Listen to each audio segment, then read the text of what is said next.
வேலூர் மாவட்டம் திருப்பத்தூரில் திமுக வேட்பாளரை ஆதரித்து திமுக பொருளாளர் மு க ஸ்டாலின் பிரச்சாரம் மேற்கொண்டு வருகிறார். அதன் நேரடி காட்சிகளை காணலாம். இந்த மாவட்டத்திற்கு எங்கேயாவது இடத்துக்கு வந்து உங்கள் குறை வைக்கப்படுகிறாங்க. இந்த மாவட்டத்தையும் விட்டுடுங்க. தமிழ்நாட்டில் இருக்கக்கூடிய எந்த மாவட்டத்திற்காவது ஜெயலலிதா சென்று குறைகளை கேட்டது உண்டா?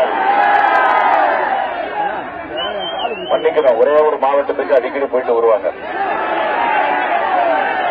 எந்த மாவட்டம் உங்களுக்கு தெரியும்? எந்த மாவட்டம்? நீலகிரி மாவட்டம். எதுக்கு? கொடநாட்டில்தான் 900 ஏக்கர் நிலப்பரப்புல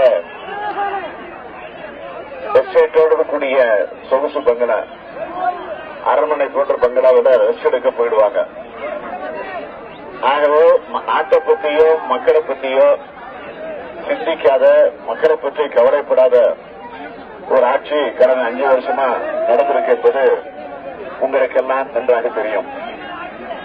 ஆனால் தேர்தல் வந்துட்டா வந்துருவாங்க. இப்ப பாருங்க, தேர்தல் வந்துருச்சு, அடிக்கடி கூட்டத்துக்கு வர ஆரம்பிச்சுட்டாங்க. இப்போ ஆக மக்களை வந்து சந்திக்கிறாங்க. அது எப்படின்னா, ஹெலிகாப்டர்ல பறந்து வர்றது,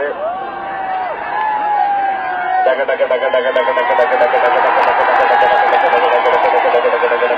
ஹெலிகாப்டர்ல வர்றது வந்து ஒரு மைதானத்துல ஆட்டு மந்தைகளை கொண்டு வந்து அடைக்கிற மாதிரி மக்களை இப்ப நீங்க இங்க வந்திருக்கிறீங்க. இது திரட்டிய கூட்டம் அல்ல, திரண்ட கூட்டம். நீங்களாகவே வந்திருக்கிறீங்க. உங்களை எதையும் கொடுத்து கட்டாயப்படுத்தி அழைச்சிட்டு வரல. அங்க கட்டாயப்படுத்தி டாட்டா கொடுத்து, சாப்பாடு பொட்டணம் கொடுத்து, எதோ கொடுக்கணுமோ அதெல்லாம் கொடுத்து அழைச்சிக்கிட்டு வந்து உட்கார வச்சு ஒரு 3 மாடி மேடை, மாடி மேல மாடி கட்டி கோடி கோடி சேர்த்து வச்சு 3 மாடி மேடை. அந்த மேடையில மங்கமாராணி மாதிரி அந்த அம்மையார் உட்கார்ந்து கொண்டு ஒரு 35-40 அதிமுக வேட்பாளர்கள், அந்த கூட்டணி வேட்பாளர்கள், வேட்பாளர்கள் சொல்லக்கூடாது, மன்னிச்சிருக்க, அடிமைகள் அடிமைகள்னா சாதாரண அடிமைகள் இல்ல, சொத்தடிமைகள். உட்கார்ந்து இருக்கிறாங்களா, நிக்கிறாங்களா, படுத்திருக்கிறாங்களா, அது அவங்களுக்கே தெரியாது.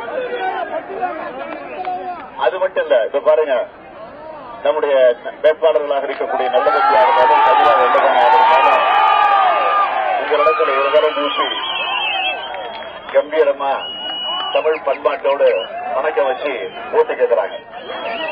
அவங்களுக்காக நான் வந்து உங்களிடத்துல இருதரம் ஊசி உங்களை கூப்பிட்டு ஒரு சன்மானத்தோட ஓட்டு கேட்கிறேன். ஆனா அங்க வானத்தை பார்த்து மேல பார்த்து கும்பிடுறது, பூமியை பார்த்து கும்பிடுறது, வேன டயரை பார்த்து கும்பிடுறது, இப்படிப்பட்ட நிலைமைகள் எல்லாம் அங்க. இது சன்மானம், இது திமுக, இது சுயமரியாதை. தமிழன் என்று சொல்லடா, தலைவருக்கு இல்லடா என்ற அந்த கம்பீரத்தோடு இன்றைக்கு நிற்கிறோம்.